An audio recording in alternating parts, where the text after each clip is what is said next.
ഒരു കാര്യം ചോദിക്കാനുണ്ടായിരുന്നു. അല്ല ചേട്ടാ, പ്രൊബേഷൻ കഴിഞ്ഞിട്ട് നല്ല റിമാർക്കോടെയാണ് ഞാൻ ജോയിൻ ചെയ്തിരിക്കുന്നത്. അതെ, അച്ഛന്റെ ഒഴിയിൽ വന്നതായതുകൊണ്ട് എന്റെ ജോലിക്ക് ഭാവിയിൽ പ്രശ്നമൊന്നും ഉണ്ടാവില്ലല്ലോ. എന്ത് പ്രശ്നം? യൂണിയൻകാർ ഇക്കാര്യത്തിൽ ഇടപെട്ട് ഏതായാലും ഒരു പ്രശ്നം ഉണ്ടാക്കാൻ പോണില്ല. പിന്നെ എന്തെങ്കിലും പ്രശ്നം ഉണ്ടാവണമെങ്കിൽ തന്നെ ചത്തു മണ്ണടിഞ്ഞു പോയത് എന്റെ അച്ഛൻ ജീവനോടെ കുഴിയിൽ നിന്ന് എണീറ്റ് വരണം. അതേതായാലും ഉണ്ടാവാൻ പോണില്ലല്ലോ. പിന്നെന്താ പ്രശ്നം?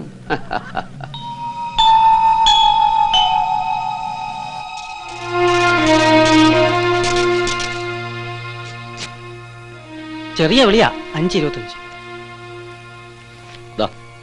ഇവിടെ ചില്ലറയൊന്നുമില്ല. പിന്നെ തന്നാ മതി. ആ നോട്ട് വാങ്ങി ചില്ലറ മാറ്റി കൊടുത്താ പോരായിരുന്നു. ഇങ്ങനെ ദാനം കൊടുക്കാൻ മുതലാളി ആരാ? അലക്സാണ്ടർ കൊടുത്തു. അതുകൊണ്ടൊന്നും കാര്യമില്ല. ഒരു 3 ലക്ഷം രൂപ കിട്ടിയാൽ ഒറ്റ വിളി കൊണ്ട് 3 ലക്ഷം ഒന്നും കിട്ടുമെന്ന് എനിക്ക് തോന്നുന്നില്ല. അതല്ലടാ, 3 ലക്ഷം രൂപ കിട്ടിയ 1 ലക്ഷം രൂപ ആ പ്രോവിഡന്റ് ഫണ്ടിലേക്ക് തിരിച്ചടയ്ക്കാം. 2 ലക്ഷം രൂപ ബാങ്കിലിട്ടാൽ അവന്റെ ശമ്പളത്തിനുള്ള പലിശ കിട്ടും. പ്രശ്നം തീർന്നേനെ. എന്തു പ്രശ്നം? അല്ല, പ്രശ്നം എന്താണ്? പ്രശ്നമൊന്നുമല്ല. പ്രശ്നം എന്ന് പറയാൻ ഇതൊന്നും ഒരു പ്രശ്നമല്ല. നീ ഇതൊക്കെ ഒന്ന് നോക്ക്.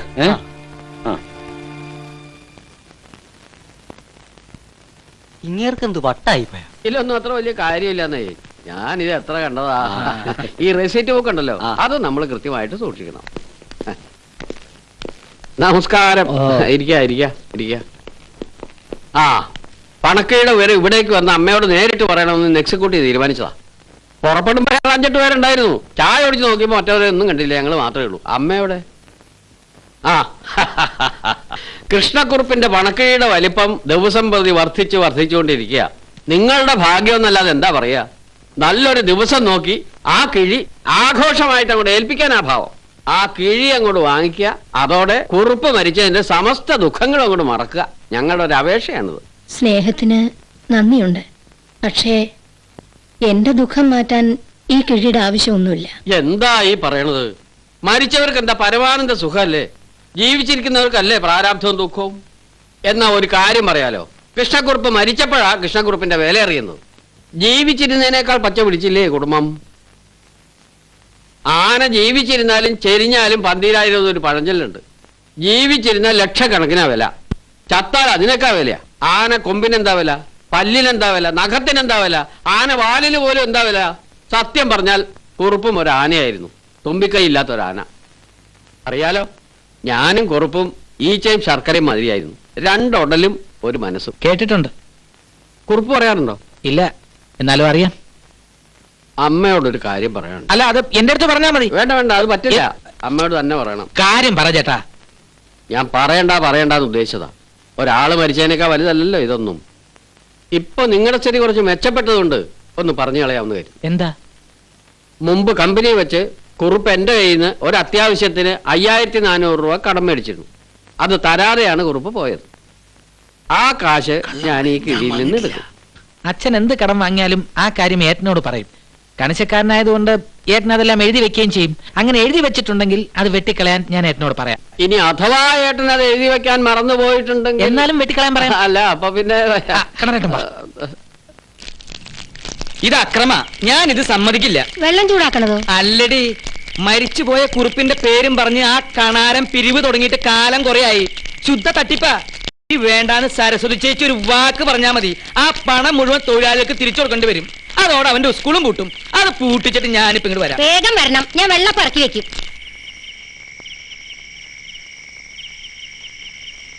കള്ളനെ നമ്പിയാലും കുള്ളനെ നമ്പരുതെന്ന് കാരണന്മാര് പറഞ്ഞത് നേരാ. ഇങ്ങനെയുണ്ടോ കാട്ടുകള്ളന്മാര്?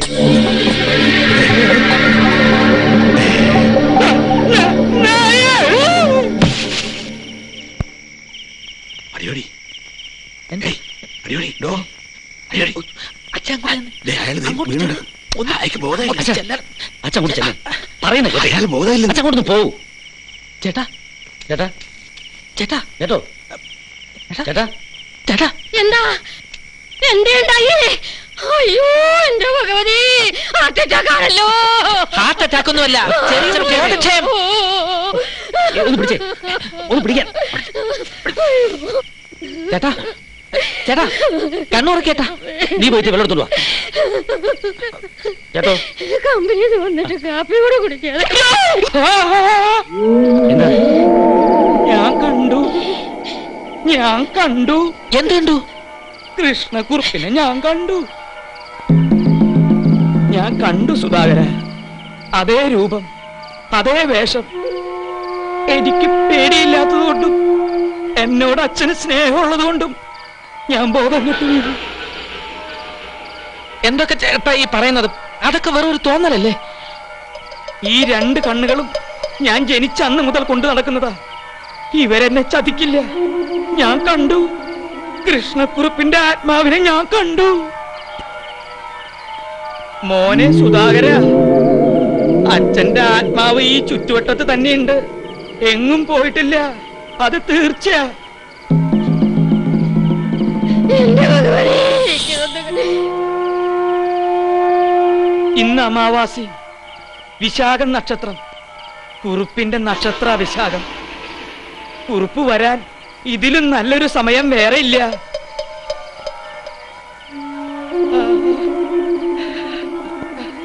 ചേട്ടൻ ആരെയാ തൊടുന്നേ? കുറുപ്പാതിലേ പോയത് ഞാൻ കണ്ടു.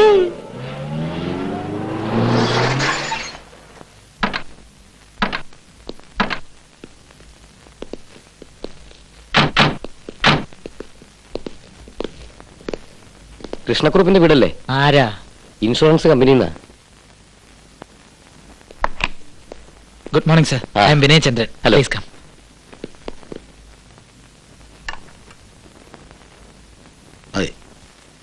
അത് മുഴുവൻ ഞാൻ കഴിക്കുന്നേ.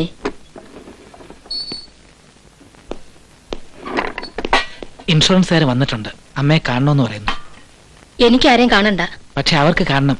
എന്തെങ്കിലും ചോദിച്ചാൽ അമ്മ മറുപടി പറയുകയും വേണം. എനിക്ക് പറ്റില്ല എന്ന് പറഞ്ഞില്ലേ? എന്നാ ഞാൻ അവരെ ഇങ്ങോട്ട് വിളിക്കാം. അച്ഛന്റെ കൂടെ ഇരുത്തി ഒരു ചായ കൊടുക്ക്. അച്ഛൻ മരിച്ചു പോയെന്ന് അവർക്ക് എഴുതി വെച്ച കടലാസിൽ അമ്മ ഒപ്പിട്ടിട്ടുണ്ട്. അത് മറക്കണ്ട.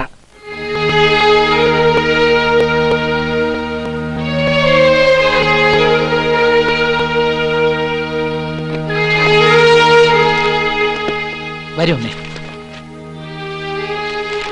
ഇതാണ് ഓഫീസർ, മിസ്റ്റർ നാരായണസ്വാമി. ഓ, മരിച്ച കൃഷ്ണക്കുറുപ്പ് നിങ്ങളുടെ ഭർത്താവല്ലേ? അതെ. ചോദിച്ചത് മറ്റൊന്നും കൊണ്ടല്ല. വിധവകൾ സാധാരണയായി സിന്ദൂരം തൊട്ട് കാണാറില്ല.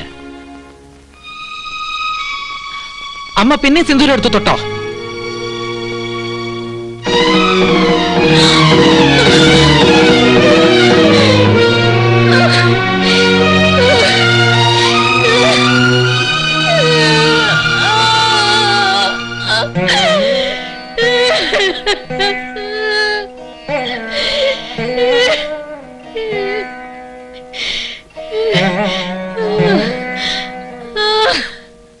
അച്ഛൻ മരിച്ച ശേഷം അമ്മയ്ക്ക് മാനസികമായ ചില പ്രശ്നങ്ങൾ വന്നു.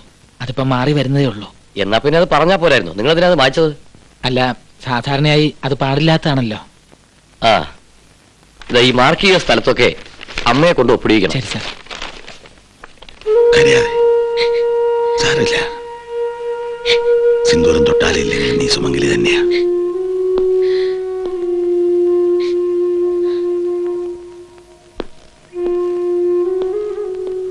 ദാ ഇവിടെ ഒരു ഉപ്പ്, പിന്നെ ഇവിടെയും.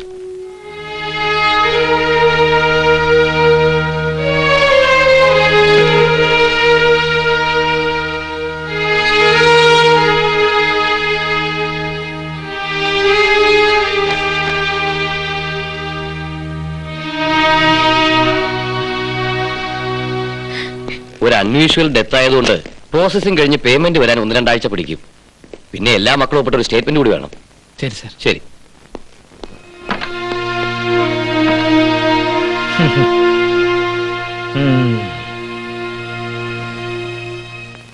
സുമതി, സുമതി, എന്താ? കിട്ടി, കിട്ടി. എന്തോന്ന് കൊലയോ? കൊലയല്ല, നിന്റെ തല. അവിടെ LIC കിട്ടിയെന്ന്. എന്റെ ഗുരുവായൂരപ്പ, നേരോ? നേര്. നമ്മൾ രക്ഷപ്പെട്ടു. രക്ഷപ്പെട്ടു.